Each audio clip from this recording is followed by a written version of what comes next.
অনিকেত আর প্রিয়াঙ্কা আজকে court marriage করল। অনিকেত বড়লোকের ছেলে হলেও প্রিয়াঙ্কা ছিল গরিব ঘরের মেয়ে। কিন্তু এই কথাটা প্রিয়াঙ্কা কখনোই অনিকেতকে বলেনি। বিয়ের 4 মাস আগেই প্রিয়াঙ্কা অনিকেতের কোম্পানিতে জয়েন করেছিল, আর এরপরেই ভালোবাসা আর তারপরেই বিয়ে।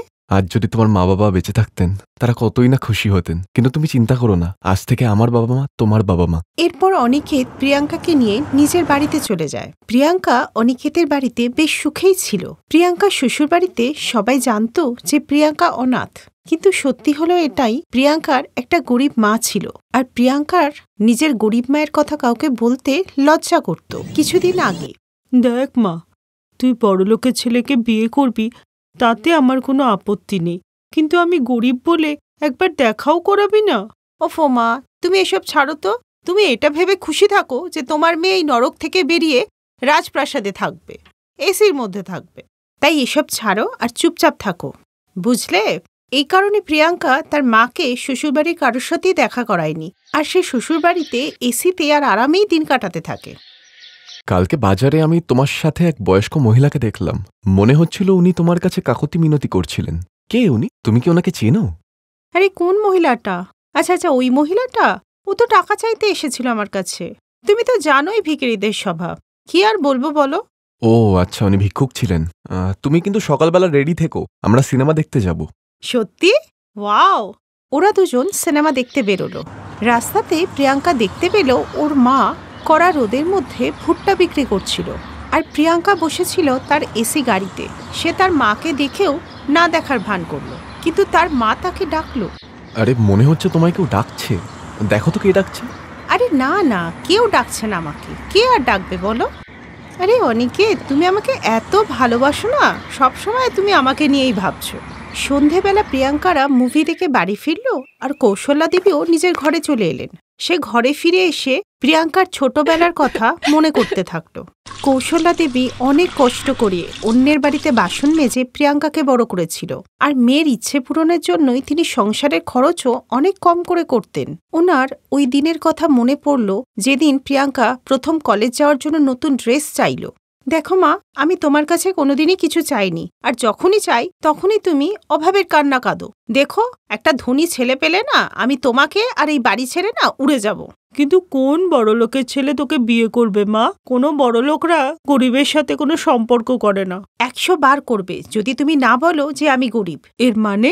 আমি ওকে কোনোদিন বলবোই না যে আমি গরিব, আর তার সাথে আমি এটাও বলবো না যে আমি বস্তিতে থাকি আর তুমি আমার মা। আর তা না হলে শ্বশুরবাড়িতে আমাকে সারা জীবন মাথা নিচু করে থাকতে হবে যে আমি বস্তিতে থাকি আর তুমি আমার মা। এইসব পুরনো কথা ভেবে কৌশলা দেবীর চোখে জল এসে যায়। আমার মেয়ে বড়লোক হয়েই আমাকে নিজের মা বলে স্বীকার করে না। ঠিক আছে, যদি ও আমাকে নিজের মা বলে স্বীকার করতে না চায়, তাহলে আমিও আজ থেকে ওকে আর মেয়ে বলে মানব না। কৌশল্যা একটা ভাঙাচোরা কুঁড়ে ঘরে বাস করত, আর তার ঘরে একটা ফ্যানও ছিল না। আর যেখানে কৌশল্যা দেবী গরমে কষ্ট পেতেন, অপরদিকে তার মেয়ে এসি ঘরে খুব সুখেই ছিল। আরে বাহ, এসিতে ঘুমোতে কি না আরাম। আর অন্যদিকে ওই আমার মায়ের ঘর ছিল, একটা পাখা ছিল না, হাত পাখাতেই গরমে কাজ চালাতে হতো। এইভাবে 6 মাস কেটে গেলে একদিন প্রিয়াঙ্কা যখন অনিকেতের সাথে বাজারে গিয়েছিল, প্রিয়াঙ্কা একটা গাছের নিচে দাঁড়িয়েছিল আর অনিকেত ওর জন্য আইসক্রিম কিনতে গিয়েছিল। তখনই এক মহিলা প্রিয়াঙ্কার কাছে এলো। আরে কেমন আছিস রে প্রিয়াঙ্কা? তুই তো তোর বুড়ি মাকে ছেড়ে নিজে বড়লোকের ঘরে থাকিস। জানিস তোর মায়ের এখন কি অবস্থা? এতদিন তো যেভাবে হোক বস্তির লোকেরা ওকে দেখতো, কিন্তু কালকে ভুট্টা বিক্রি করতে গিয়ে আর ওই গরম ঘরে থেকে ওনার তো লু লেগে গেছে। এখন তো সরকারি হাসপাতালে ভর্তি। একবার দেখা করে আয়, নালে হয়তো কোনোদিন আর দেখতেই পাবি না।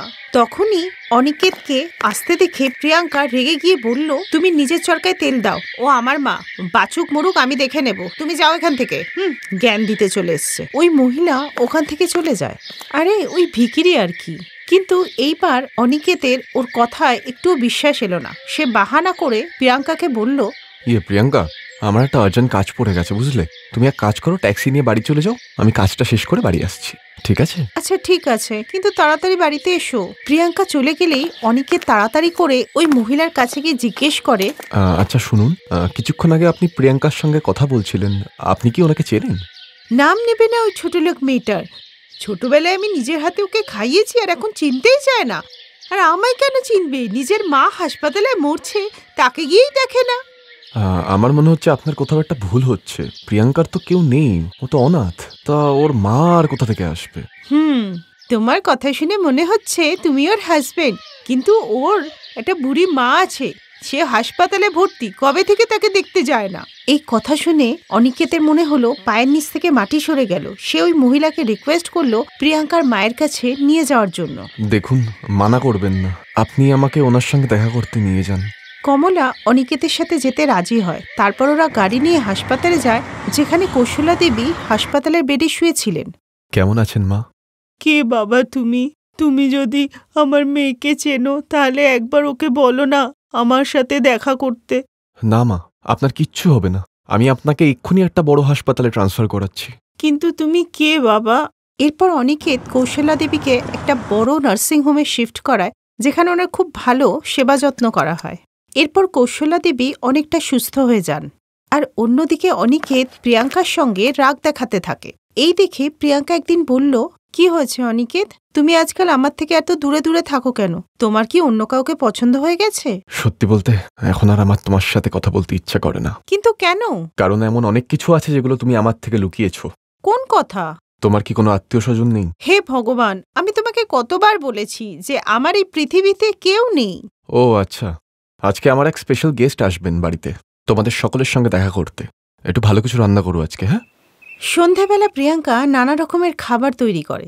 মনে হচ্ছে অনিকেতের কোনো বড় ক্লায়েন্ট আসবে, একটু মিষ্টি আইটেমও বানিয়ে নি। প্রিয়াঙ্কা রান্নায় মটর পনির, সোয়া চাপ, রায়তা, ক্ষীর আরও অনেক কিছু বানায়। বৌমা, সবকিছু রেডি তো? হ্যাঁ মা। যাও মা, এবার তুমি রেডি হয়ে নাও। আর শোনো, বাড়িতে যতগুলো এসি আছে সব চালিয়ে দাও, ঘরগুলো ঠান্ডা হোক। ঠিক আছে মা। কিছুক্ষণের মধ্যে অনিকেত বাড়িতে এলো। কি হলো অনিকেত, তোমার ওই গেস্ট কোথায়? এই তো এসেই গেছেন। মা, আপনি ভেতরে আসুন।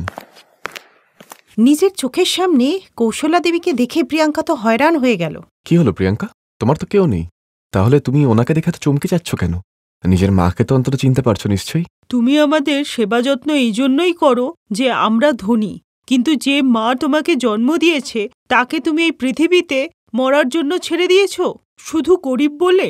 এ তো আমাদের ভাগ্য ভালো যে অনিকেত সত্যিটা জানতে পারে আর তোমার মাকে মৃত্যুর মুখ থেকে বাঁচিয়ে আনে।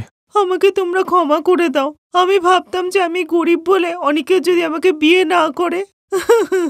তোমাকে তো তোমার মায়ের পায়ে পড়ে ক্ষমা চাইতে হবে, যিনি সারা জীবন ধরে কষ্ট করে তোমাকে ছোট থেকে বড় করলেন। আমায় ক্ষমা করে দাও মা, জানি না আমি কিরকম মেয়ে। প্রিয়াঙ্কার খুশির জন্য প্রিয়াঙ্কার মা ওকে ক্ষমা করে দেন। আর তারপর অনিকেতের বাড়ির সবারই বলাতে কৌশলা দেবী ওই বাড়িতেই থেকে গেলেন। গরিব পরিবারের মেয়ে রচনা আর ধনী পরিবারের মেয়ে কোমল ও নিতু তিনজনই স্কুল থেকে খুব ভালো বান্ধবী ছিল। কোমল আর নিতু যে স্কুলে পড়াশোনা করত সেটা খুবই বড় স্কুল ছিল, কিন্তু AWS-এ রচনার নাম আসাতে সেও এই স্কুলেই ভর্তি হয় আর শুরু হয় তাদের বন্ধুত্ব। আর স্কুলের পড়া সম্পূর্ণ হলে হায়ার এডুকেশনের জন্য কোমল আর নিতু বিদেশে চলে যায়। আর এদিকে গরিব রচনা বাড়িতে বসেই মায়ের সাহায্য করে। মা, আমার কারণে তোমাকে লোকের বাড়ি কাজ করতে হয়, আর তারপর রাত্রিবেলাতে আবার জামা সুতো কাটো। মারে, তোরই গরিব মা পরিশ্রম না করলে তোর বিয়ে কি করে দেবে? তোর বিয়েটা হয়ে গেলে আমি মরেও শান্তি পাবো। এমন করে বলো না মা, বাবা তো কবেই চলে গেছে, এখন তুমিও চলে গেলে আমার কি হবে? এভাবেই কিছুদিন কাটার পর বেশি কাজ করার জন্য মমতা অসুস্থ হয়ে পড়ে, আর সংসার চালানোর জন্য রচনা তার মায়ের কাজ করতে থাকে। কিছু মাস এভাবেই মমতা বিছানায় শুয়ে থাকার পর একদিন রচনাকে বলে, মারে, আমার অবস্থা তো তুই দেখছিসই, আমার কথা শোন, তুই বিয়ে করে নে। মারে, আমার শেষ ইচ্ছা হলো তোকে বিয়ে দেওয়া। ঠিক আছে মা, তুমি যেখানে বলবে আমি সেখানেই বিয়ে করব। রচনা দেখতে সুন্দরী হওয়াতে তাড়াতাড়ি তার বিয়ে ঠিক হয়ে যায়। না দিদি, আমাদের পণ চাই না, শুধু আপনি বরযাত্রীদের একটু ভালো করে দেখাশোনা করে নেবেন। ঠিক আছে দাদা। এরপর রচনার বিয়ে ঠিক হয়ে গেলে সে তার বান্ধবীদেরকে ফোন করে বলে, কি বলছিস রচনা, তোর বিয়ে ঠিক হয়ে গেছে আর তুই আজকে আমাকে বলছিস? আমরা কালই আসছি তোর কাছে। এরপর দুজনেই দেশে ফিরে রচনার সঙ্গে দেখা করতে আসে। আচ্ছা রচনা বল, তুই বিয়ের শপিং কোথা থেকে করছিস? ভগবান আমাকে গরিব বানিয়েছে রে, আর গরিবরা এমন ব্রাইডাল লেহেঙ্গা পরে না। বিয়ের তোড়জোড় আর বরযাত্রীদের আপ্যায়নেই মায়ের সব টাকা খরচ হয়ে গেছে। তাই জন্য আমি আমার মায়ের বিয়ের শাড়িটাই পরে নেব, বুঝেছিস? এই বলে রচনার চোখে জল চলে আসে। আর কোমল আর নিতু রচনার বাড়ি থেকে ফেরার সময় বলে, রচনা ওর বিয়েতে একদমই খুশি নয় রে। কি করে খুশি থাকবে বলতো? রচনার কাছে ওর বিয়ে লেহেঙ্গা কেনার মতো টাকাটাও নেই। এখন আমরা দুজনই পারবো আমাদের গরিব বান্ধবীর বিয়েটাকে খুশিতে ভরিয়ে দিতে।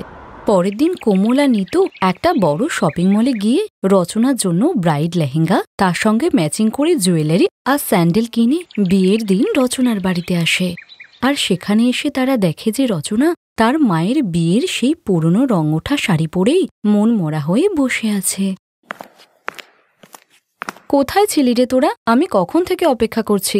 এই নে রচনা, তোর দুই বান্ধবীর তরফ থেকে তোর বিয়ের জন্য লেহেঙ্গা। এটা তো খুব দামি লেহেঙ্গা মনে হচ্ছে। তোরা এত দামি লেহেঙ্গা আমার জন্য কেন আনলি? আমাদের সব থেকে প্রিয় বান্ধবীর বিয়ে হচ্ছে, আমরা এতটুকু করব না বল? হ্যাঁ, আজ তো আমরা নিজের হাতে তোকে সাজাবো, আর দেখবি সবাই কেমন অবাক হয়ে তোর দিকে তাকিয়ে থাকে। এরপর রচনা সেই ব্রাইডাল লেহেঙ্গা পরলে রচনাকে দেখতে ভীষণ সুন্দর লাগে।